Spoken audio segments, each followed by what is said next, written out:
est non négociable et reste la ligne rouge du gouvernement congolais. On a signé un accord de paix. Dans cet accord, on a énoncé des principes, notamment le principe de l'intégration économique. Et dans les principes d'intégration économique, on a parlé d'une intégration régionale, on a parlé de ce qui est bilatéral en partant de l'existant. Il faut bien comprendre cela pour que cela ne soit pas un élément de confusion. Mais ici, comme le président de la République l'a dit en début de cette émission, aucune ressource de la RDC ne sera brandie. L'accord de paix prévoit la neutralisation des FDLR, un groupe génocidaire rwandais affaibli, mais toujours présent sur le sol congolais, ainsi que le retrait complet des troupes et matériels rwandais du territoire de la RDC. Considéré comme le parrain militaire et politique du M23, le Rwanda est chargé, dans cet accord, de favoriser un engagement direct pour aboutir à l'accord de Doha entre les rebelles et Kinshasa. Parallèlement, le gouvernement congolais accepte finalement d'écouter les revendications du M23 dans le cadre des pourparlers qui aboutissent le 15 novembre 2025 à un accord cadre de paix précédé par un accord de principe, un cessez-le-feu et un mécanisme de surveillance du cessez-le-feu. Cet accord cadre comprend 8 protocoles, dont 2 déjà en cours de mise en œuvre. Pour les autorités congolaises, la boussole reste claire, le bien-être de la population qui reste encore sous le joug de la gouvernance par crime de la brigade avancée du Rwanda au Congo, AFCM 23. Il faut considérer que nous avons une boussole, nous avons un plan, nous avons un processus laborieux, mais nous considérons que nous avançons et nous souhaitons que très rapidement, et c'est les messages que nous passons notamment à travers les différentes médiations, qu'on arrive à la conclusion pour qu'on desserre l'étau sur nos populations. Parce qu'il ne faut pas oublier que le point principal pour nous, c'est de nous assurer que nos populations des partis et sous occupation soient soulagées très rapidement de cette situation. Sur le plan militaire, Kinshasa a su rester mobilisé. Tout en poursuivant la voie diplomatique, le gouvernement consacre 30% de son budget national 2026 au renforcement des capacités de défense et réaffirme que la justice reste le point de gravitation des initiatives de paix en cours pour une paix durable en République démocratique. Merci. Vous avez suivi tous ces processus de paix. À tous les panélistes, je voudrais poser la même question. Mais chacun de vous va y répondre selon son angle de perception. En tant que gouvernement, en tant que femme, en tant que société civile, en tant que MONUSCO. Ce soir, le jour de la mémoire, la population s'interroge de manière profonde et sérieuse. Y a-t-il encore des chances d'espérer à l'avènement de la paix au regard non seulement des accords signés, mais surtout au regard du retour de la violence sur le terrain? Quelles sont les chances, selon votre point de vue, que vous accordez à la paix et surtout au respect des accords? Répondez-y selon les angles de perception que vous avez. Nous allons commencer par la MONUSCO. Est-ce que la MONUSCO croit vraiment que les accords signés vont être respectés? Un jour comme celui-ci est un jour de vérité. Je vous en prie. Bon, permettez-moi tout d'abord de vous dire que Mme Viviane Van de Peer, qui est représentante spéciale adjointe par intérim en ce moment, n'a pas pu se joindre à nous aujourd'hui. Et à son Excellence Madame la Première ministre, je voudrais juste étendre ses salutations les meilleures. Et donc, je suis là pour la représenter au nom de la MONUSCO. Donc, juste pour réitérer, n'est-ce pas, le vœu sincère de la MONUSCO de voir ces accords donc, respectés par les différents signataires, mais surtout saluer les efforts diplomatiques déployés en faveur de la paix en République démocratique du Congo et dans la région, les efforts récents, des processus en cours, et juste réaffirmer également que la MONUSCO est disponible et prête à soutenir la mise en œuvre de ces engagements en coordination avec les partenaires régionaux et internationaux. Et c'est exactement le mandat que lui confie le Conseil de sécurité le 19 décembre dernier, qui est la résolution 2808, justement. Et cette résolution confirme l'importance de la MONUSCO assister la République démocratique du Congo dans la protection des civils, comme toujours comme priorité, mais également le respect, bien sûr, de la mise en œuvre de la résolution 2773, comme vous le savez. Mais peut-être que cette fois-ci, après le retrait de la MONUSCO au Sud Kivu, il y a dans cette résolution-là, justement, une directive, notamment sur la participation au mécanisme de supervision et de vérification du cessez-le-feu. Donc, il y a un point d'entrée qui permettrait justement de contribuer à la mise en œuvre d'un cessez-le-feu permanent. Donc, le mandat de la MONUSCO couvre le suivi, la surveillance et la vérification du cessez-le-feu. Il ne s'agit pas de prendre en charge la sécurité ou l'administration des villes. C'est ainsi que la MONUSCO, bien sûr, ne se déploiera pas pour sécuriser Uvira, comme l'avait demandé l'AFC M23, c'est évident. La MONUSCO ne dispose actuellement pas de mandat pour un retour en force. Comme je l'ai dit, ça se limite à cette contribution au suivi et au monitoring du cessez-le-feu.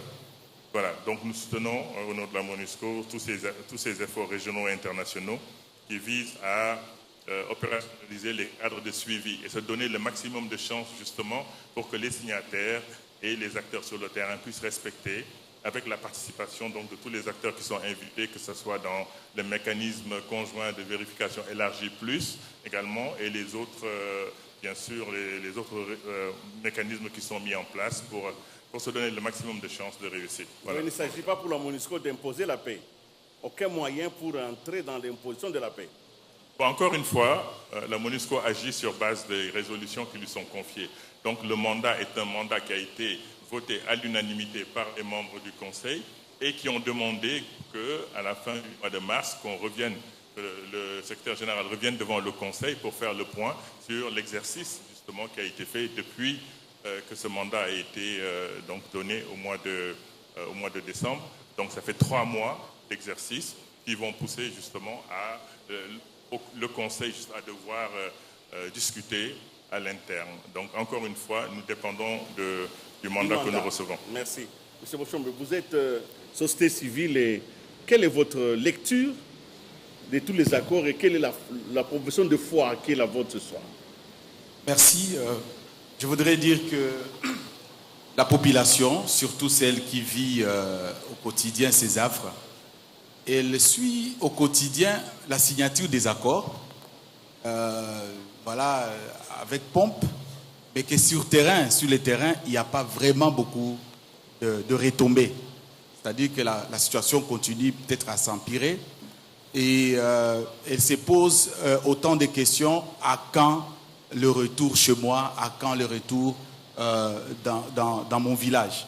Alors, je voudrais aussi toucher la question, parce que vous l'avez su bien poser, mais il y a la résolution 2773, mais également la résolution 2808 qui donne mandat à la MONUSCO et d'ailleurs qui met en place la force d'intervention, comme ce fut en 2013. Certes qu'au niveau du Sud, cette force allait s'appliquer ou agir même dans des espaces où la MONUSCO s'était déjà désengagée. Alors, pour bien répondre à votre préoccupation, je pense qu'il faut des mécanismes de suivi, n'est-ce pas, qui soient suivis, donc d'abord des mécanismes de suivi qui soient accompagnés par des sanctions lorsque les engagements ont été violés. Parce qu'on signe des engagements, mais 2 jours après, on fait autre chose, on viole ses propres engagements. Je crois qu'il faut aussi associer les communautés et la société civile, n'est-ce pas, dans ces mécanismes de suivi au niveau de terrain. Il ne faut pas rester seulement sur le plan politique et diplomatique. Et donc, il y a aussi, je vais dire, la posture de certaines structures comme la MONUSCO. Je crois qu'il faut une certaine posture proactive. Voyez-vous, une posture proactive pour rassurer la population, surtout sécuriser. On parle de la protection des populations civiles dans ces entités qui sont, n'est-ce pas, occupées par nos agresseurs. Alors, je voudrais aussi insinuer le fait que il faut donner un rôle, n'est-ce pas, aux communautés locales, pour que ces communautés puissent identifier et faire des monitorings et donner des informations fiables qui puissent permettre aux enquêteurs et même à la justice d'accéder aux informations, n'est-ce pas, pour se faire une idée sur des évidences. Voilà ce que je peux dire à ces niveaux par rapport à ces Au niveau de la société civile, il y a eu quand même une organisation pour faire face à l'agression. Au niveau de la société civile, est-ce qu'il y a eu des mécanismes de solidarité que vous avez mis en place pour aider certaines personnes, nonobstant l'occupation? Alors, nous avons essayé un peu de travailler avec le gouvernement pour la sécurité de certains compatriotes qui étaient en difficulté. Et pour ça, je dois dire merci au gouvernement qui a un peu appuyé certains acteurs. La solidarité, oui, nous l'avons fait, que ce soit à Uvira, à Bujumbura et même dans les zones occupées, parce que nous avons collecté de vivres et non-vivres pour appuyer nos compatriotes là-bas, mais ce n'est pas suffisant ce qui a été fait. Nous avons fait une mobilisation aussi pour alerter l'opinion nationale et même la diaspora sur le drame qui se passe à l'est de notre pays. Et nous avons mis en place un comité de crise pour la paix et la sécurité qui a été appuyé aussi par le gouvernement par rapport à tout ce que nous avons pu organiser dans l'entretemps. Alors, il y a quelque chose qui n'a pas été beaucoup plus touché, c'est par rapport au pillage des ressources naturelles. Parce que là, nous avons organisé un forum, disais-je, un dialogue national sur la gouvernance minière dans les contextes des conflits, mais également le forum sur les enjeux socio-économiques et miniers de tous ces accords qui sont en train d'être signés. Donc il y a tout un package d'activités qui sont en train d'être réalisées par la société civile. La paix va arriver? Nous espérons vraiment que la paix va arriver si il y a des sanctions contre ceux qui ont signé mais n'obtempèrent pas à leurs propres engagements. Parce que la bonne foi, on ne la voit pas en réalité de l'autre côté. Alors, si aussi on peut les contraindre par la force et par la pression diplomatique, nous pensons que ça nous permettrait demain de fouler nos pieds au Nord Kivu, au Sud Kivu. Merci. Madame Pauline, vous êtes pour c'est les femmes, c'est Marche mondiale des femmes. Dites-nous, la même question reste, hein, mais vous nous dites un tout petit peu la perception que la Marche mondiale des femmes a de cette guerre, parce que la femme est au cœur de tous les effets négatifs de la guerre. Elle est la victime et en même temps, elle est aujourd'hui peut-être oubliée. Quelle est votre lecture et surtout, croyez-vous au retour de la paix? Merci beaucoup. Nous croyons au retour de la paix en tant que femmes. Et nous croyons à toutes les initiatives que le gouvernement est en train de prendre pour qu'il y ait la paix. Mais la paix ne reviendra que si chaque partie prenante jouait réellement son rôle. Nous, en tant que femmes, on s'était dit, on a trouvé qu'il y a eu des accords et des accords signés sans pour autant avoir la paix. On a entendu parler d'un sommet au niveau de Lomé qui était organisé il y a de cela 10 jours. En tant que femmes, nous nous sommes dit, nous devons aller voir encore qu'est-ce qui sera dit dans ces sommets-là parce que nous sommes fatigués des accords, des signatures sans pour autant que ces accords-là soient mis en œuvre et rencontrer la réalité du terrain. Nous avons donc bousculé pour aller représenter la société civile au niveau du sommet de haut niveau qui était à Lomé. D'ailleurs, là, je profite de demander une audience à Madame la Première ministre pour venir lui restituer ce qui a été dit et nos propositions. Vous y étiez quand même? Oui, nous étions là, nous étions à 3 avec les collègues qui sont dans la salle. Très bien. Et à ces sommets-là, nous avons trouvé que si le Congolais, nous-mêmes Congolais, nous ne prenons pas en charge notre destinée, ce ne sont pas les accords là de Washington, de Doha, de l'Union africaine qui viendra terminer la guerre à notre place. Ce sont juste des accords, oui, formellement politiques, mais la mise en œuvre, ils ne tiennent pas vraiment compte de la mise en œuvre. Pourquoi est-ce que je dis ça? Parce qu'on a trouvé que ce que l'Union africaine a organisé, c'était un autre accord au-delà de l'accord de Doha et de Washington. Au moment où nous sommes vraiment fatigués de chaque jour des signatures, ils ont même fait une architecture de médiation. Eux-mêmes, ils ont établi cette architecture-là sans pour autant que les gouvernements congolais participent à cette proposition de l'architecture. Ils ont établi un programme pour la paix à l'est de la RDC sans pour autant même le gouvernement congolais participe à l'agenda, à la réalisation de cet agenda-là. Et notre présence en tant que société civile dans ces assises a été un étonnement devant tous les participants. Ils ont dit c'est vraiment ça qui manquait, c'est vraiment la présence des femmes qui manquait, des femmes de la société civile qui manquaient dans ce genre des assises. Et c'est comme ça que moi, je dis encore que vraiment nous croyons à cette paix-là durable. Mais si au moins chaque partie prenante, chaque Congolais, Congolaise s'y mettait, le gouvernement s'y mettait à sa place et fait correctement son travail, la société civile, les organisations internationales, la communauté internationale et même le Rwanda, nos agresseurs, si au moins ils respectaient les accords qu'ils sont en train de signer, je crois que la paix sera en RDC. Merci beaucoup, madame. Merci. Ceci nous amène au gouvernement, au ministre de la Communication. Et d'ailleurs, ce sera le dernier mot de ce panel, parce qu'il faudra nous dire si la voie que le pays a empruntée, la voie de la paix par les accords, cette voie est-elle soutenue? Peut-on encore continuer à lui faire confiance? Ou au nom de la mémoire, on peut changer parce que nous sommes un pays souverain. Monsieur le ministre, faites-nous le point très rapidement du niveau des accords, où est-ce que nous en sommes. Ensuite, dites-nous si nous continuons à croire en cela, ou sinon il est possible que les peuples se prennent en charge autrement. Monsieur le ministre, c'est la fin de ce panel. Merci. Mais si nous n'y croyons pas, on n'aurait pas signé. Et il n'y a pas dans l'histoire une guerre qui se termine sans traité ou sans accord. Je crois qu'ici, peut-être que les uns et les autres ne réalisent pas la complexité de la crise et les réponses que nous voulons y apporter. Je soutiens la prophétie dite tout à l'heure par mon collègue Paluku pour dire que c'est la dernière fois. Si on doit rappeler une petite histoire, vous allez voir que le Rwanda, à intervalles réguliers, a eu des fils à des têtes différentes.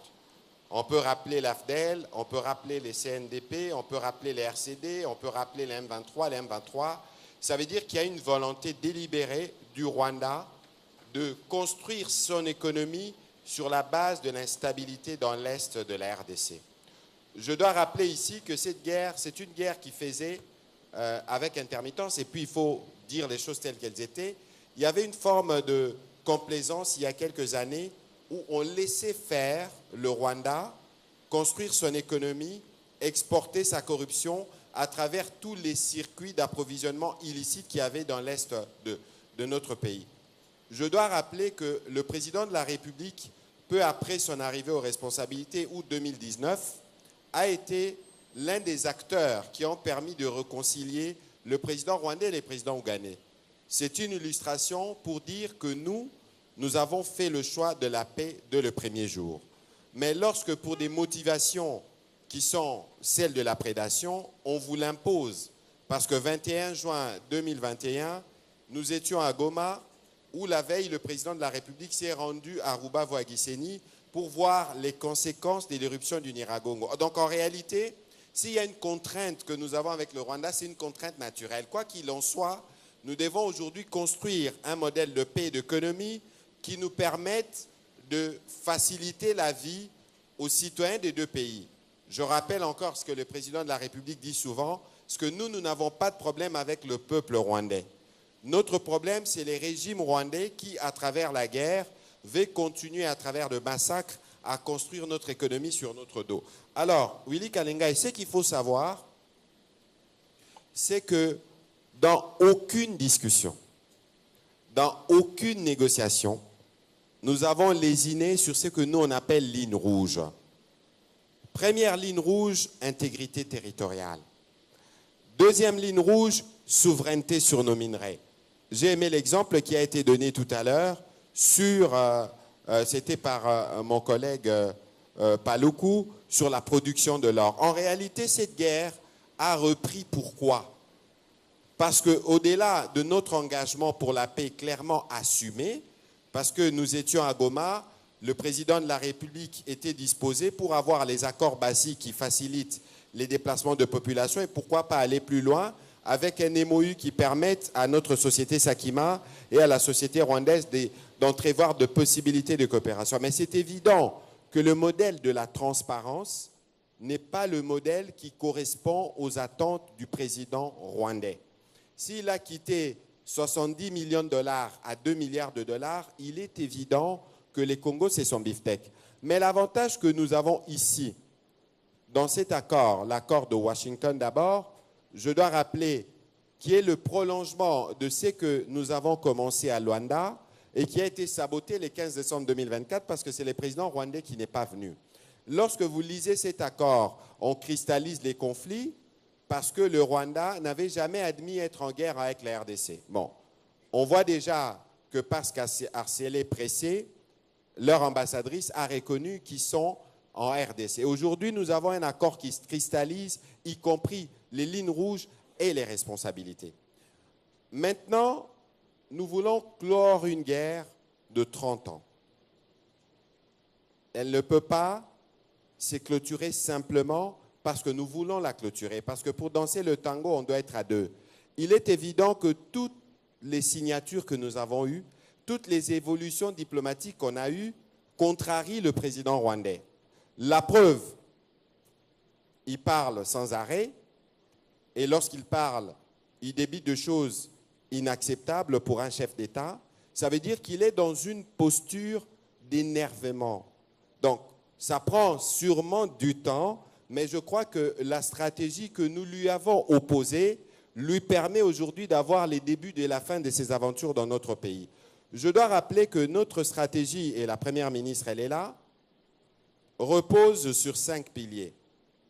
On a le pilier militaire, le front militaire, le front diplomatique, le front économique, le front médiatique et les fronts judiciaires. Sur le front militaire, je crois que beaucoup, lorsqu'ils parlent notamment de notre armée, ne sont peut-être pas suffisamment informés. D'abord, les problèmes ou les progrès que nous faisons pour nos forces armées depuis la prise de fonction du président de la République, des efforts de ce type n'ont jamais été consentis.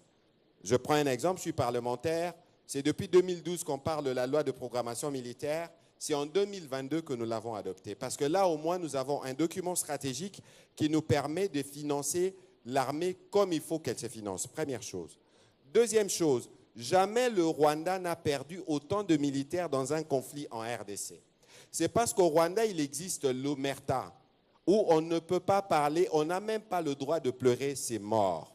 Mais lorsque vous lisez le rapport de Human Rights Watch, où vous regardez ces reportages faits par une National Broadcasting Channel, une chaîne américaine, vous voyez que les cimetières grossissent sans arrêt. Mais vous pensez que ces cimetières grossissent pourquoi? N'eût été la bravoure de nos militaires, peut-être que nous ne serions pas en train de discuter en ce moment. Donc il est important que les uns et les autres, bien au-delà de notre démocratie, que lorsqu'il s'agit des questions militaires, qu'on prenne les reculs qu'il faut. Au plan de la diplomatie, n'oublions pas que le président rwandais n'a jamais autant perdu en termes d'image ou en termes de considération ses propres alliés. Simplement parce que nous lui avons opposé une stratégie diplomatique claire qui repose sur un narratif clair. Au plan économique, vous avez suivi que nous avons amorcé une action contre Apple. Ce n'est pas seulement la seule entreprise, et d'ailleurs avec le ministre Moukoko, le ministre ici de la Justice ici dans la salle, nous travaillons pour que ces end-users, nous étions à Genève avec la Première ministre pour voir dans quelle mesure tous ceux qui profitent, y compris actuellement, de ces trafics illicites, puissent cesser de s'approvisionner sur de minerais qui viennent de massacres. Et puis nous avons le front judiciaire. Point n'est besoin de le rappeler, nous étions à la cour d'Arusha, nous sommes à la cour d'Arusha, et les Rwandais sera tenu responsable parce qu'il est hors des questions que ces crimes continuent de se perpétuer. N'oublions pas, Willy, depuis 30 ans, on n'a jamais eu une commission internationale d'enquête. Nous étions en février de l'année dernière avec la Première ministre à Genève. On a obtenu 2 résolutions à l'unanimité du Conseil des droits de l'homme pour qu'il y ait non seulement une mission d'établissement de faits, mais qu'il y ait une commission d'enquête internationale. Et donc, je vais terminer sur le point qui concerne maintenant les médias, le front médiatique. Parce qu'aujourd'hui, nous sommes dans une guerre hybride où malheureusement, notre démocratie est subtilisée par le réseau rwandais. Au Rwanda, il n'existe pas de contradiction. Au Rwanda, aucun Rwandais ne peut se permettre de relayer le discours de la Première ministre Judith Suminwa. Mais pourquoi nous prenons plaisir à partager le poison qui vient du Rwanda? Parce que toutes les informations qui disent, dans notre opinion, n'ont pour objectif que de nous diviser. Et lorsque vous avez vu que leur stratégie du poison n'a pas fonctionné sur Uvira, ils ont sorti une deepfake, une vidéo du président Trump s'exprimant d'une certaine manière sur le président ou appelant les Congolais à se réveiller. Et parce que nous avons la vigilance qu'il faut, cette vidéo n'a pas produit les effets escomptés. Pourquoi? Parce que nous comptons justement sur la responsabilité des Congolais partout où ils se trouvent pour que nous puissions nous tous contribuer à préserver, comme l'ami de la société civile l'a dit dans les panels précédents, c'est que nous avons de plus précieux. Alors Willy, au-delà de la documentation qu'on a faite tout à l'heure, il y a cette question de la transplantation des populations, il y a cette question où on attaque nos chefs coutumiers. Ça veut dire qu'il y a une volonté de la part du Rwanda de perpétuer et d'enraciner ces conflits de sorte que lorsque la paix sera conclue, qu'ils soient en mesure de continuer d'avoir le relais. Et vous pouvez compter sur nous sur cet aspect, ils n'auront aucun espace. Je vais terminer sur la question du dialogue. Parce qu'on entend parler du dialogue à tout moment. Et certains ont même tendance à dire que le gouvernement ne veut pas du dialogue. Totalement faux. Le président de la République, en février 2025, avait tendu la main. C'est dans cet ordre d'ailleurs qu'il a reçu le docteur Mukwege ou encore l'honorable Martin Fayulu. Ça veut dire que le président est totalement disposé. Au début de l'initiative de prêtres, je crois que les présidents étaient parmi les premiers à les recevoir. Mais les présidents, en termes de propositions de paix, n'a pas reçu que les propositions de prêtres. Il en a reçu aussi des confessions religieuses. C'est pour ça qu'il les a mis ensemble. Aujourd'hui, il existe une feuille de route adoptée par toutes les parties prenantes pour que nous puissions aller vers la paix. Mais Willy Kalenga, dites-moi, l'origine de la crise, elle est d'abord sécuritaire. C'est une crise qui est liée à l'agression. Comment pensez-vous qu'on peut s'asseoir, parler de paix avec certains d'entre nous qui sont complices du mal? Lorsque vous avez des gens qui vont séjourner à Goma, c'est fort sécurisé à Goma. Ici, je pense au président sortant et à tous ses alliés qui créent, y compris un mouvement Sauvons le Rwanda au Congo, pour être ceux qui apparaissent pour que les pressions diminuent sur leurs parrains. Comment pensez-vous qu'on peut laver les linges sales en famille lorsque vous avez, y compris certains prêtres dans l'Église, disons les choses telles qu'elles sont, qui propagent de mensonges sur l'accord, y compris sur des choses qu'on n'a jamais signées. Et donc, il est important, qu'en ces jours de mémoire, qu'on se rappelle ce parcours. Je crois qu'il n'y a pas un gouvernement qui s'est autant investi pour que la paix qui va arriver au terme de tous ces processus soit une paix durable, une paix définitive qui permettra d'éclore le potentiel de développement de notre pays. Merci. C'est vraiment le porte-parole du gouvernement. Merci. Nous arrivons donc à la fin de ces 2 panels parce qu'on les a raccourcis. Permettez-moi rapidement de dire ce que j'en pense, quelle est ma propre leçon. Une chose est certaine, la vocation des puissances de notre État a été établie aujourd'hui. Nous avons un État qui a pour vocation de devenir puissant. Mais c'est une puissance qui est basée sur des valeurs éthiques, morales et humanistes. Voilà le Congo qui a été aujourd'hui décrit. La guerre et l'occupation n'ont pas entamé cette marche vers le progrès. C'est une étape de notre histoire, mais ça n'empêchera pas le Congo de devenir puissant et de devenir en réalité ce pays solution tant rêvé par nos autorités. La paix est notre idéal et les accords sont signés, mais les accords ne privent pas le Congo de voir son armée monter en puissance. Parce qu'il ce soir, c'est un jour de mémoire, un jour de solidarité avec ceux qui ne bénéficient plus aujourd'hui de ce que le gouvernement donne au quotidien, cette sécurité. Nous allons donc ensemble, dans nos maisons, en tant qu'individus, en tant que communauté, penser à ceux qui sont à Goma. La pensée est une puissance. Quand elle est orientée vers le... Demander à notre madame, le Premier ministre, c'est moi qui vais l'appeler pour qu'elle vienne. Elle n'a pas dit. Je vous en prie. On me prive de vous appeler madame. Je voudrais donc vous remercier et demander à tous les panélistes de regagner leur place.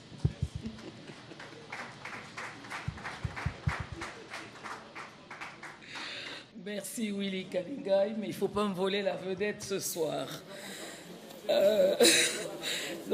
Avant d'inviter respectueusement la première ministre chef du gouvernement, évidemment, à prononcer son mot de clôture concernant cette conférence, cette journée de mémoire, je voudrais inviter toute l'assistance justement à écouter l'hymne de Congolais Téléma.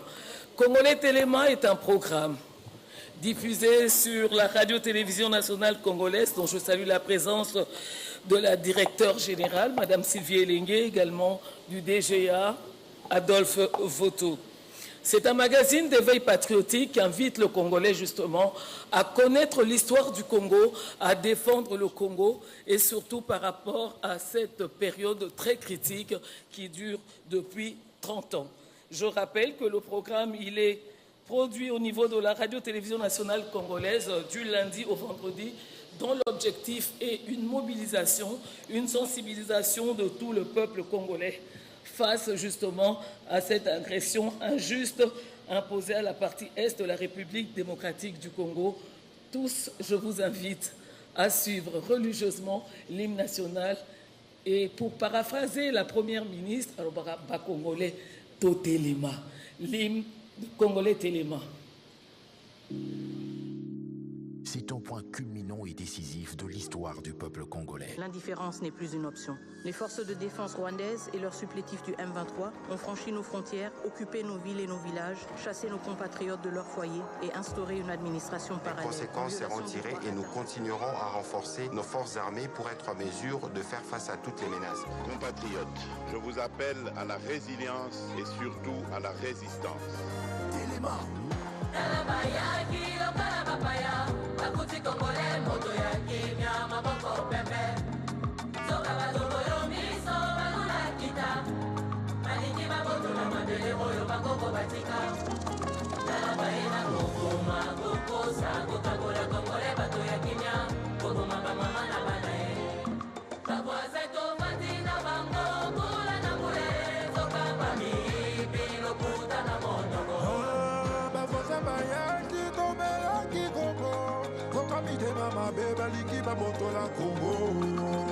Jamais.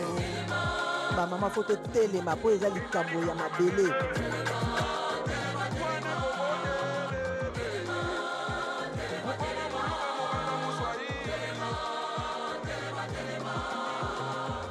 Ça suffit. Pour nos 2 345 410 km², la résistance s'impose.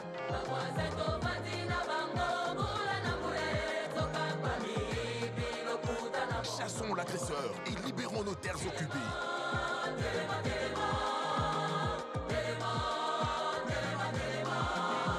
Libérons Rutshuru, Nyiragongo, Goma, Masisi, Kalehe et Bukavu. Ezali Kamwama Bele. Téléma, exprimons l'amour et la solidarité envers nos compatriotes de l'Est. Je vous appelle à la résistance. La RDC ne tombera jamais.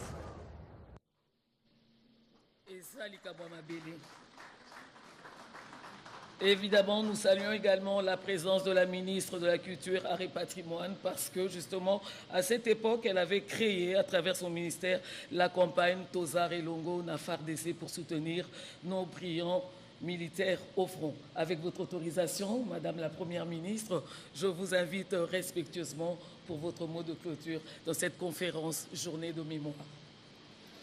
Merci.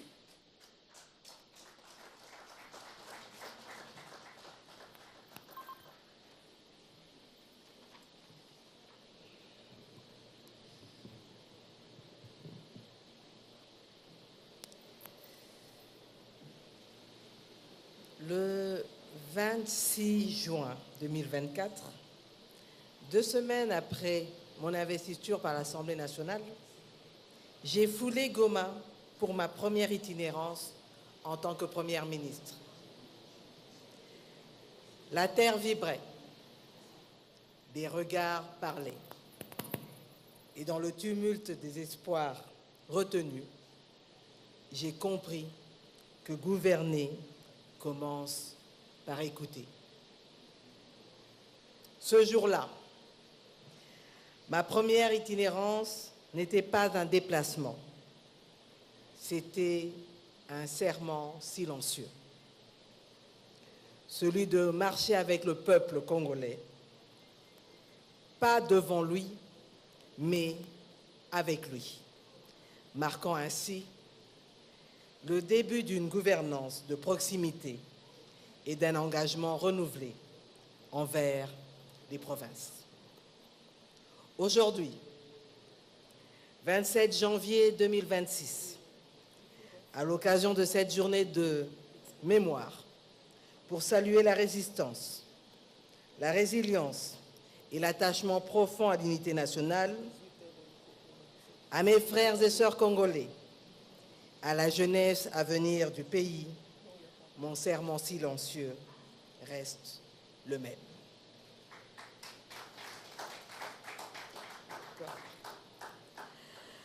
Honorables députés et sénateurs, Mesdames et Messieurs les membres du gouvernement, Mesdames et Messieurs, chefs de mission diplomatique et représentants des organismes internationaux, Mesdames et Messieurs les membres du monde académique, Mesdames et Messieurs les membres de la société civile, distingués invités en vos titres et qualités respectifs, Mesdames et Messieurs, chers jeunes de la République démocratique du Congo, représentés ici par nos chers étudiants et étudiantes de l'Académie des Beaux-Arts.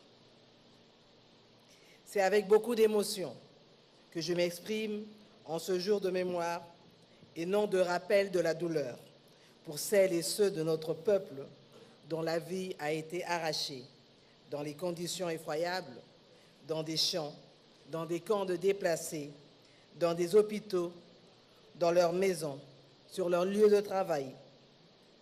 Ils nous rappellent des existences interrompues, des familles durablement marquées et une nation confrontée à l'épreuve la plus exigeante de son histoire récente.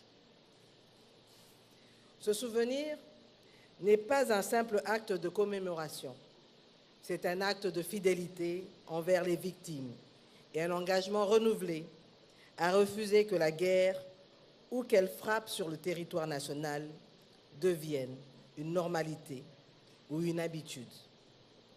La mémoire n'a de sens que si elle demeure exigeante, responsable et tournée vers l'avenir.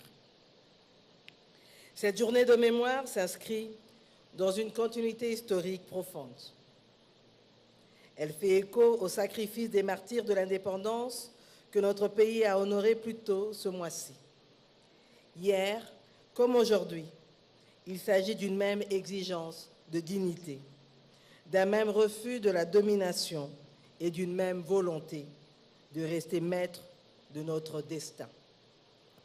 La mémoire des martyrs de l'indépendance éclaire la mémoire des victimes de la guerre actuelle et rappelle que la souveraineté de la République s'est toujours construite dans l'épreuve, le courage et la fidélité à la nation.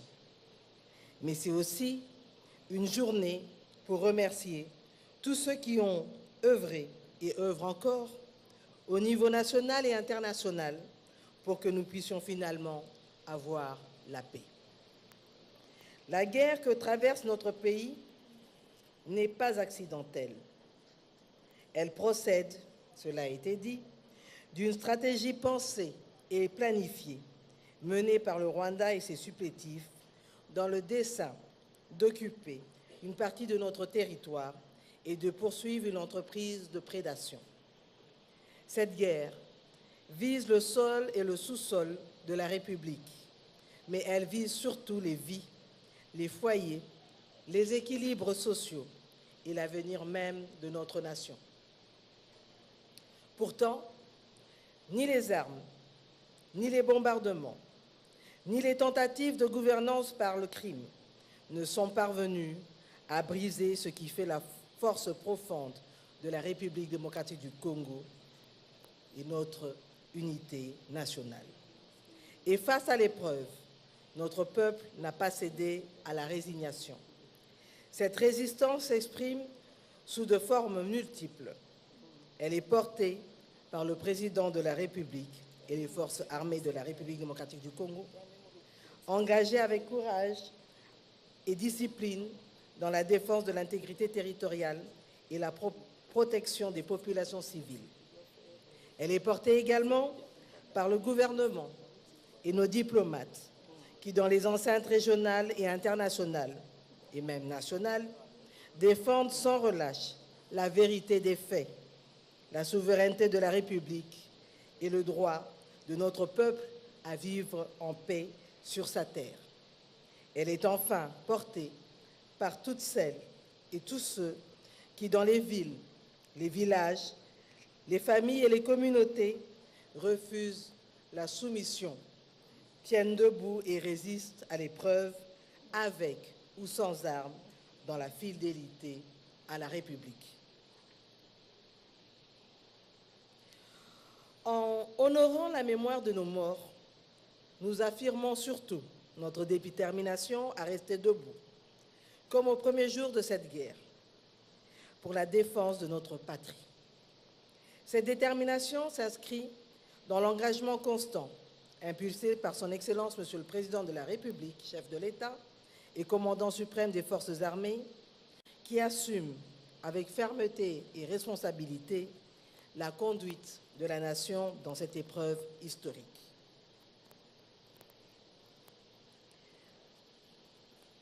Dans cette guerre imposée à la République démocratique du Congo, la mobilisation est totale et doit être totale. Elle se déploie sur les fronts militaires, Monsieur le ministre de la Communication l'a dit, elle se déploie sur le front militaire, diplomatique, judiciaire, économique et médiatique. Cette mobilisation engage la République tout entière, car chaque vie arrachée, chaque foyer déplacé et chaque avenir interrompu appelle l'État à l'exercice de sa responsabilité la plus essentielle, celle qui est la protection de la vie de nos concitoyens et notre souveraineté. Je voudrais particulièrement saluer la mobilisation des Congolaises et des Congolais de partout dans le monde qui ont répondu à notre appel dans le cadre de la campagne Congolais Téléma. Artistes, sportifs, journalistes, intellectuels, citoyens engagés ou pas, où qu'ils se trouvent dans le monde, ont fait entendre leur voix pour défendre la République, dénoncer l'agression et affirmer leur attachement à l'intégrité territoriale de notre pays. Cette mobilisation digne constitue un ferment essentiel de notre victoire et de notre engagement collectif à protéger, au-delà de nos différences et de nos convictions, ce que nous avons de plus précieux, notre nation. Au contact des Congolaises et des Congolais, dans les différentes provinces du pays, j'ai vu une même lucidité et une même force morale. J'ai vu des populations éprouvées, des hommes et des femmes qui refusent la peur, qui refusent la division et qui tiennent debout, souvent dans le silence, avec une dignité qui honore la République. Notre engagement ne se limite pas à faire taire les armes. Il vise à ce que justice soit rendue. Justice pour celles et ceux qui sont tombés. Justice pour celles et ceux qui ont été déplacés. Justice pour toutes les existences dont la trajectoire a été brisée par cette guerre. La paix ne peut être durable que si elle repose sur la vérité, la responsabilité et le refus de l'impunité. Des étapes majeures ont été franchies dans cette direction. L'entérinement le 4 décembre 2025 des accords issus du processus de Washington a permis de poser un cadre structuré et une perspective crédible vers la paix. La République démocratique du Congo demeure pleinement engagée à honorer ses engagements dans le respect du droit, de la souveraineté nationale et de la dignité des victimes. Cette mémoire que nous portons aujourd'hui n'est pas un regard tourné vers le passé. Elle est une vigilance, elle est une exigence. Elle est un appel à ne jamais relâcher l'effort, à ne jamais banaliser la guerre et à ne jamais dissocier la défense du territoire de la protection des vies humaines. Les échanges qui ont marqué cette journée de mémoire ont permis de mesurer avec gravité et lucidité l'ampleur des souffrances endurées, mais aussi la profondeur du courage et la force du lien national. Ils ont rappelé que la mémoire est un acte politique au sens le plus noble, parce qu'elle engage l'État, les institutions et la nation dans une responsabilité partagée. À travers cette journée, le gouvernement réaffirme ses engagements. Défendre la souveraineté et l'intégrité territoriale de la République démocratique du Congo. Soutenir les forces armées dans leur mission régalienne. Protéger les populations, quelle que soit leur appartenance ethnique. Poursuivre sans relâche l'action engagée sur tous les fronts. Faire prévaloir la vérité des faits, lutter contre l'impunité, œuvrer pour une paix juste, durable et respectueuse de la dignité humaine. Ces engagements s'inscrivent dans une action continue, assumée et coordonnée, conduite sous l'autorité du président de la République avec pour seule boussole l'intérêt supérieur de la nation et la protection de nos concitoyennes et concitoyens, où qu'ils se trouvent sur le territoire national. À l'issue de cette journée de mémoire, j'invite chacune et chacun à un temps de recueillement. Un recueillement digne pour honorer les vies perdues. Un recueillement respectueux pour les familles éprouvées. Un recueillement responsable pour transformer la mémoire en vigilance, en engagement et en fidélité aux valeurs qui fondent notre République. Se souvenir, c'est refuser l'oubli. Se recueillir, c'est refuser l'indifférence. C'est célébrer la résistance, la résilience et l'attachement à l'unité nationale. Et demeurer unis dans la mémoire, c'est affirmer que face à la guerre, la nation congolaise reste debout, consciente de son histoire, déterminée dans son combat et résolue à préserver son avenir. Sur ce jeudi, Congolais, Téléma, Ezali Kambo Yamabele. Que Dieu bénisse la République démocratique du Congo. Je vous remercie.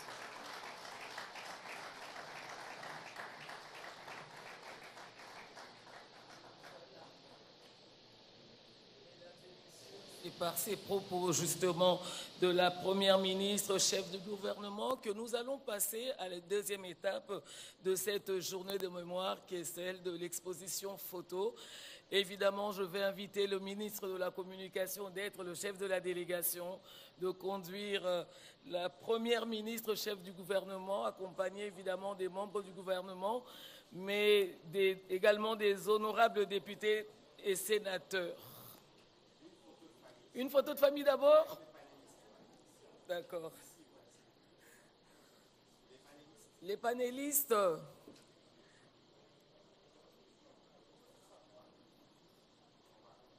Une photo de famille, tous les panélistes ou bien par... voilà, tous les panélistes, s'il vous plaît, pour la photo de famille.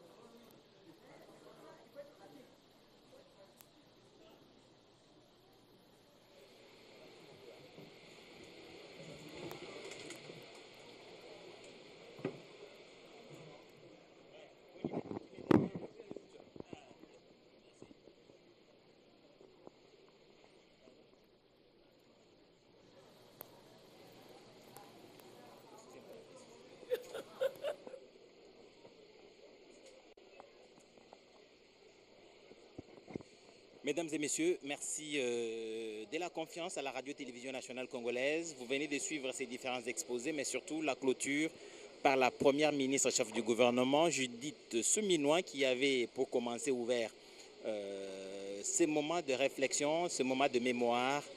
Cette journée rappelle, elle n'a pas été choisie au hasard. Vous vous souvenez que l'année dernière, les forces rwandaises sont entrées dans la ville de Goma, commettant plusieurs massacres, pillant.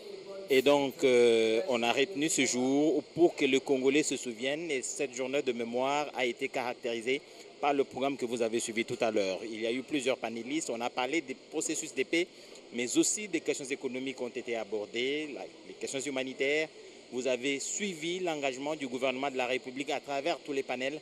Le gouvernement est déterminé, sous le leadership du président de la République, mais aussi de la première ministre Judith Suminwa, dont le discours en dernier lieu a rappelé la détermination de chaque citoyen, la détermination du gouvernement de la République pour redonner la paix durable à ce peuple de la République démocratique du Congo. À présent, la première ministre en tête, la délégation va se diriger dans cette autre salle pour ce recueillement ou cette exposition des différentes photos, ces photos qui rappellent la cruauté de ceux qui se sont invités sans autorisation sur le territoire de la République démocratique du Congo, les Rwandais bien entendu, sous le leadership de leur maître Paul Kagame, le père comme le ministre de la Communication et des Médias à l'appel, et les fils, le M23, ce fils a plusieurs têtes, le ministre de la Communication et des Médias, porte-parole du gouvernement, l'a rappelé tout à l'heure, depuis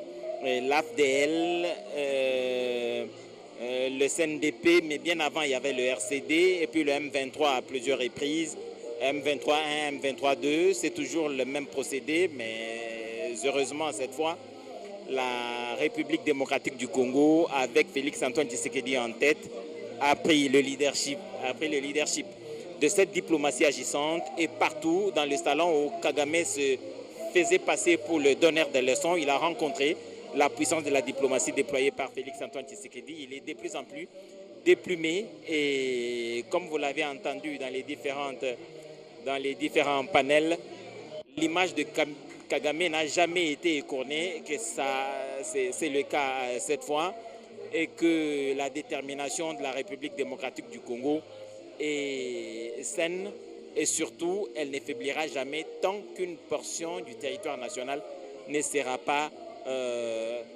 tant qu'aucune portion de la République démocratique du Congo sera libérée. C'est donc un engagement, c'est donc une détermination qui fait que dans les moindres détails, dans les faits et gestes de chaque citoyen, il faudrait que ce patriotisme se manifeste, il faudrait que cet engagement soit visible. L'appel est donc lancé, la première ministre dans son discours appelle chacun à manifester cette détermination, se souvenir, se recueillir.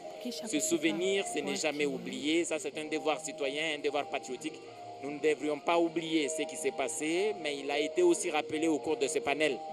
Les questions de justice, le ministre d'État, ministre de la Justice et garde des Sceaux, Guillaume Ngefa, a rappelé que rien ne sera oublié, et les crimes qui sont en train de se commettre dans l'Est de la République démocratique du Congo sont des crimes imprescriptibles, et pour ce faire, ils peuvent être jugés aujourd'hui, demain ou après-demain, mais une certitude est là. Ces crimes seront jugés d'une façon ou d'une autre et à un moment ou à un autre. Et la République démocratique du Congo s'est donné des outils suffisants pour prendre en charge toutes ces questions, tous ces dérapages de droits enregistrés au cours de cette guerre barbare imposée à la République démocratique du Congo. En tout cas, mesdames et messieurs, ces moments seront répétitifs. Je crois que l'année prochaine, à la même époque, la même date, les questions sur la journée de mémoire va revenir en force parce que nous avons le devoir de nous souvenir. Et cela a fait en sorte que nous nous rappelions toujours de ce qui a été fait. Et comme cela, les enfants qui nous regardent, ceux qui suivent la radio-télévision nationale congolaise vont se déterminer et prendre des positions qui gardent la République démocratique du Congo en situation de réagir à n'importe quelle attaque et à n'importe quel moment.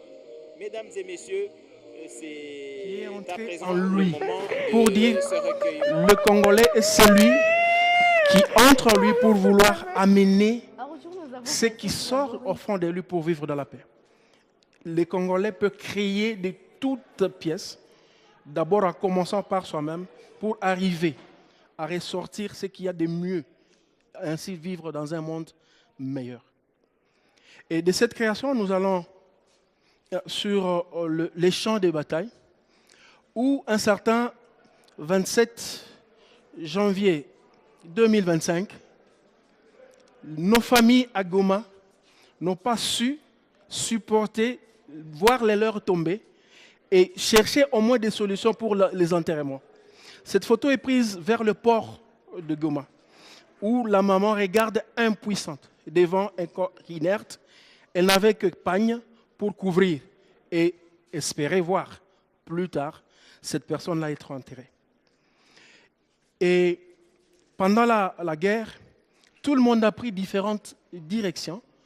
Ceux qui ont pris le lac pour éviter de cohabiter avec ceux qui venaient avec des idées qu'ils ne supportaient pas. On a détruit les maisons, mais les gens ont cherché par tous les moyens, à pied, dans les lacs. Des bus ont été même brûlés quand les gens étaient en train de fuir. Et la maman congolaise, soucieuse de sa famille, a tout fait pour se surpasser, prendre un enfant avec un peu de matelas, garder l'unité de cette famille-là pour un lendemain inconnu, à la recherche toujours du bien-être. Et au fur et à mesure que nous avons vécu cette période de guerre, cette femme s'est vue une fois obligée d'être violée par son enfant. C'est un témoignage vivant que nous avons en live. On a dit à son enfant, si maman tu ne veux pas mourir, accepte que ton enfant fasse l'amour avec toi. Et ça s'est passé dans les camps avant la destruction de ces camps par les occupants. Bushagara, Mugunga, makambi zote zilikuwa ndani ya vile ya Goma. Unajua wakati tulikuwa mkambi, tulikuwa tunapana matemoignage mbalimbali juu ya vitendo vya mubaya vyenye viko afanyizia. Plus tard, nous allons ici découvrir une œuvre d'espoir. Cette œuvre n'est pas tirée de la récente guerre. C'est une conception artistique de l'Académie des Beaux-Arts, où cet artiste dit: en dépit de toutes les souffrances, la femme croit à l'espoir et voit son avenir radieux. D'où il faut regarder d'où nous venons, où est-ce que nous allons. Alors elle s'expose devant cet espoir de voir la vie en se regardant de soi. Et là, vous verrez, pendant la fuite, même des personnes vivant avec handicap, ne sachant pas par où passer, sont quand même sortis de leur maison pour chercher un refuge quelque part. Ces enfants ont été victimes des balles. Innocemment, peut-être dormant dans la maison, mais ils ont été atteints par des balles. La même chose, même les personnes qui étaient sous les soins se sont vues privées immédiatement des soins à cause de la barbarie qui est en train de se passer chez nous. Mais cela n'a pas empêché que l'on croit, qu'on dise le lendemain peut être meilleur. Cette résilience, en dépit de nos blessures, nous pouvons jouer, nous pouvons chercher comment nous rendre utiles.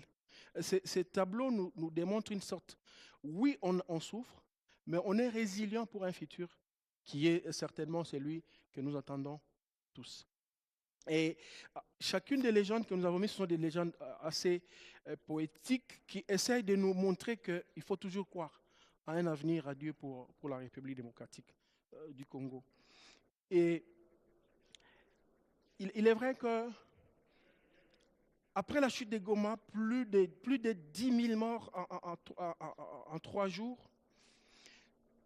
Les morgues ont été débordées et la Croix-Rouge, avec l'appui du CICR, a pu faire en ce que nous puissions éviter qu'il y ait des maladies issues de la décomposition des corps. Elle s'est mise à enterrer de manière sécurisée et digne nos morts pour éviter que plus tard, nous ne puissions perdre leurs traces. Et vous allez voir avec moi la personne qui a été victime des balles est prise en charge les premiers soins grâce à une intervention volontariste des organisations de la santé. Et là, je peux vous dire, j'ai vécu cette scène avec ce monsieur à l'hôpital provincial. Dieu merci, quelques temps après, elle s'est remise de ses plaies parce qu'elle a été prise en charge grâce bien sûr au convoi sanitaire. Rappelez-vous que votre gouvernement avait envoyé des produits sanitaires pour la prise en charge des hôpitaux qui étaient débordés à tous les degrés. Et ça, c'est une des réponses. Et ici, au cimetière des litiges, à l'Institut technique industriel de Goma, a été mis ce qu'on appelle de fosses sécurisées dans le cadre de l'EDES. Le CICR a voulu éviter que si plus tard, les gens s'est réveillés pour dire « nous avons perdu les nôtres ». Sur base de techniques d'enterrement digne et sécurisé, il y a des acronymes qui peuvent permettre soit l'exhumation, soit quelqu'un qui peut réclamer avoir perdu une des personnes sans trace. Et ce site est au moins bien situé juste sur la route de l'aéroport international de Goma. Et pour le moment, il n'est pas encore détruit. Pour le moment. C'est sûr qu'il peut vouloir... et l'on a vu le Congolais qui a espoir d'avoir un lendemain meilleur. En dépit de nos pleurs, en dépit de nos souffrances, nous pouvons quand même espérer, nous pouvons rêver. Et c'est ce rêve-là qui est aujourd'hui en train de nous être transmis par vos multiples engagements pour que la paix redevienne. Et c'est une inspiration d'un artiste local que nous avons voulu faire dans cette exposition. Pendant que ceux qui étaient dans des camps de déplacés avaient même dit que même si vous nous chassez de nos terres, nous sommes le Congo. Personne ne nous ravira nos terres. Ce sont des photos qui sont originales, mises sur les bâches des déplacés des guerres dans les différents camps qui ont été autour des Goma. Et les enfants faisaient des maquillages pour dire « libérer le Congo », ce qui nous allons voir ici dans le Free Congo, ainsi de suite. Et ici d'ailleurs, l'enfant, nous nous rappelons dans une activité ludique, elle avait dit « Apana vita », donc non à la guerre. Il faut arrêter cette guerre. Et le tissu économique a été touché. Ça, c'est le supermarché Kin Marché de Katindo qui a été sérieusement pillé et les portes emportées. Ça, c'est l'entrepôt de chez Akili, juste le plus grand entrepôt qui reçoit tout ce qu'il y a comme marchandises des organisations, même des individus, a été totalement pillé sous surveillance des envahisseurs. Et cela a poussé que les opérateurs économiques puissent subir les grands coups de cette guerre.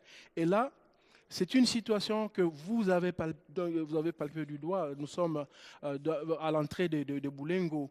Rappelez-vous, quand vous êtes arrivé à Mugunga, ces camps ici n'existent plus parce qu'ils ont voulu faire disparaître les traces. La première des choses, quand ils prennent les cités, c'est d'abord chasser les déplacés pour faire disparaître toutes les traces de crimes, qui est un crime de guerre. Et cela a poussé, sans tenir compte de l'état physique des personnes, ils ont été tous amenés à quitter, à partir, sans assistance, sans logistique. Et ça, nous avons vécu sur les terrains dans la ville de Goma, juste après la chute. Mais qu'à cela ne tienne, la réflexion profonde de cette famille, c'est de dire, nous voulons un jour que nous puissions retourner dans de bonnes conditions chez nous, d'où les enfants qui, en jouant ludiquement, disent, nous serons victorieux. Et on a un avenir qui est prometteur avec l'implication du gouvernement que vous chapeautez. Voilà le gros de cette exposition créative et des reportages de terrain. Et vous gardez l'exposition ouverte pendant combien de temps? L'exposition va faire le tour. La première programmation est de 2 semaines, mais il sera public. Donc on va les déplacer d'ici, on le mettra au rond-point Forescom, au rond-point dans des grandes entités, pour que les gens comprennent que nous devons dire plus jamais ça. C'était du 25 au 14 février. On a dit qu'on allait couvrir 3 semaines, donc avec possibilité de faire de l'animation, de les voir avec les À la fin, il faut regarder ça. Ok. D'accord. Alors, Madame le Premier ministre, ce que nous disons après ces tours, certainement les autres membres du gouvernement vont poser un mot dans le livre d'or, mais nous vous épargnons de ça parce que nous voulons que vous puissiez nous dire votre ressenti, un mot, une vision, par écrit sur ce tableau que nous allons valoriser.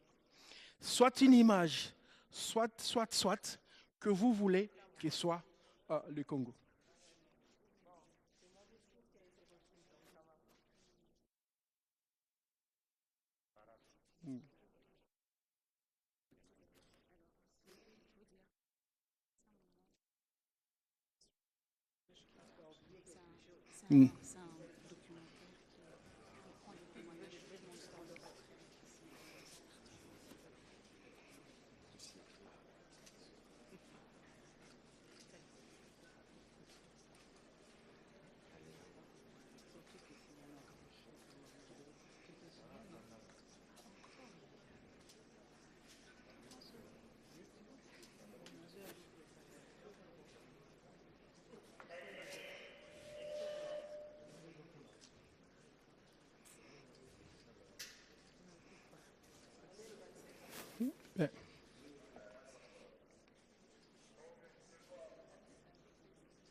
Merci, Excellence.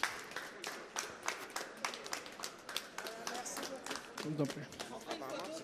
Non, disons qu'apparemment, ils n'ont pas fini. C'est pas fini. Il y a un documentaire. Il y a 2 minutes.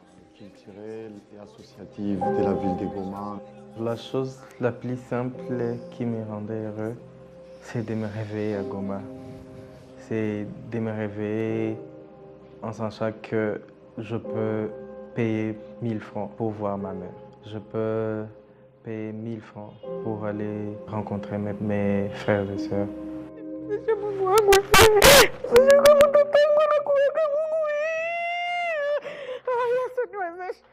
Alors aujourd'hui, nous avons passé tout d'abord une semaine en train d'écouter les détonations d'armes lourdes, d'armes légères. Ces moments-là, on n'avait même plus d'appétit, on ne pouvait plus sommeiller parce qu'on s'attendait à tout moment. Un certain 27 octobre 2022, la guerre a atteint les centres du territoire de Rutshuru. C'est alors que tout a changé. Chez moi, c'était un refuge. Avant que la guerre n'atteigne Goma, j'avais déjà accueilli des indigènes qui venaient de Saké, d'autres de Rutshuru et d'autres villages autour de Goma. C'était très souvent des jeunes activistes.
Kwa majina wananiita Rosette Keta Emanuela.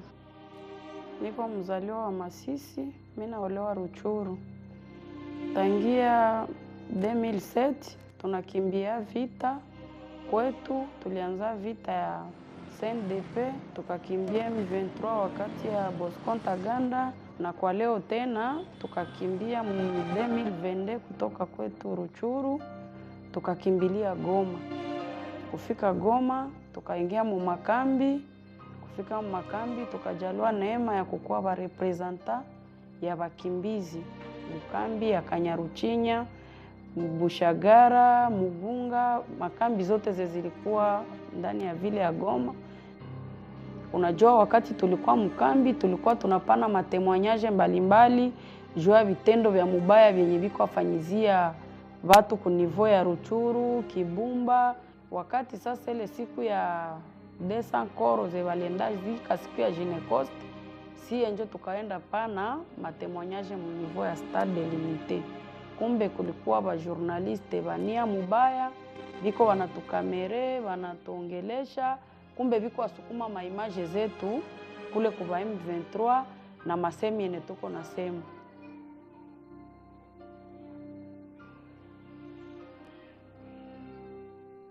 Ilikuwa le 3 Mars wakabeba bwanangu, bakatafuta muua, biko nasema ile siku ya Ginecost alireklamaka jua nini banafunga wengine, Kagame yeye anaweza fabe pata vile jua nini yeye hawezi mfunga la hesa wengine. Kwenye balibera Kamwende jua alikuwa ba mingi, Mungu akamsaidia naye akaponyoka mubale akaenda. Sasa sie tuko kunyumba, nilikuwa sijue kama alishatoka. Tukashtuka convoy inakuya. Kufika mule bakaniuliza bwanako iko wapi, utupatie bwanako. Nikawaambia hapana, bwanangu sijue kwenye iko juu mulimubeba. Siajua vile mulimubeba wapi, mimi mulimubeba. Pale juu wako washafunga mtoto wangu mikono, bakakata ile kamba na kisu. Bakamtosha mango zote. Mimi abakuzitoshako mtele bakakokota. Ikapasuka, ilikuwa kirobe kia kikwembe kikapasuka. Bakaambia mtoto wangu, lala mamako.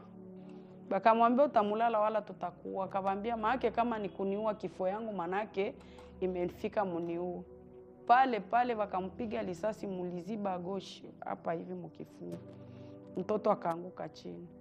Kuanguka chini pale sikujua kama alinipiga jido kama ni nani. Wa kwanza kanipanda hako, wa pili, wa tatu.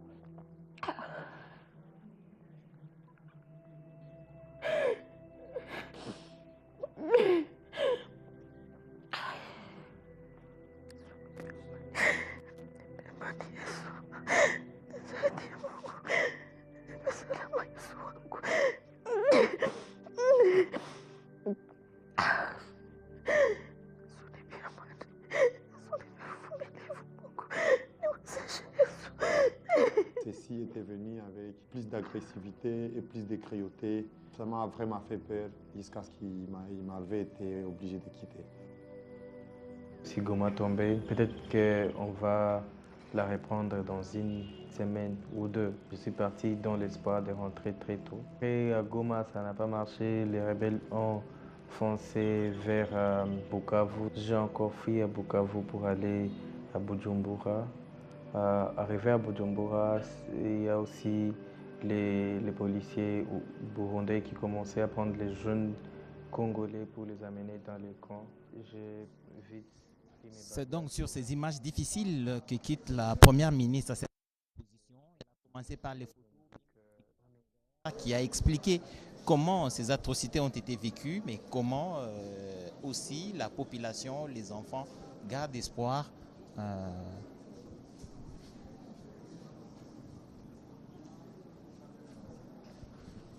Donc, je disais donc que Tover a bien expliqué ces différentes photos qui pour certaines ont été prises à des lieux qu'il a lui-même visités.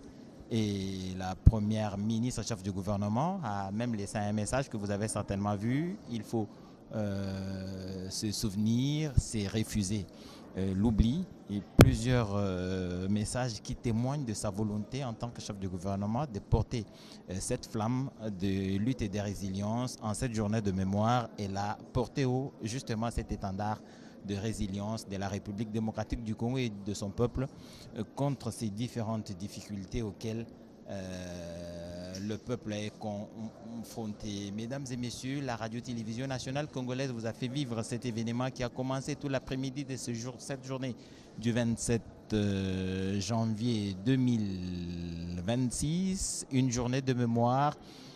Et nous allons terminer justement par cette phrase ou par ces phrases de la première ministre. Se souvenir, c'est refuser l'oubli, se recueillir, c'est refuser l'indifférence, c'est célébrer la résistance, la résilience et l'attachement à l'unité nationale. La nation congolaise reste debout. Elle est résolue à préserver son avenir. Congolais Téléma Ezali Kambuya Mabele. Que Dieu bénisse la République démocratique du Congo. C'est signé Judith Souminoa Toulouka, première ministre de la République démocratique du Congo, et c'est fait le 27 janvier 2026. Il ne nous reste plus qu'à vous dire, en tout cas, merci pour cet instant que vous avez passé avec la radio-télévision nationale congolaise, en sa compagnie bien entendu, pour que personne n'oublie le niveau de ce désastre que la République a connu pendant plusieurs années.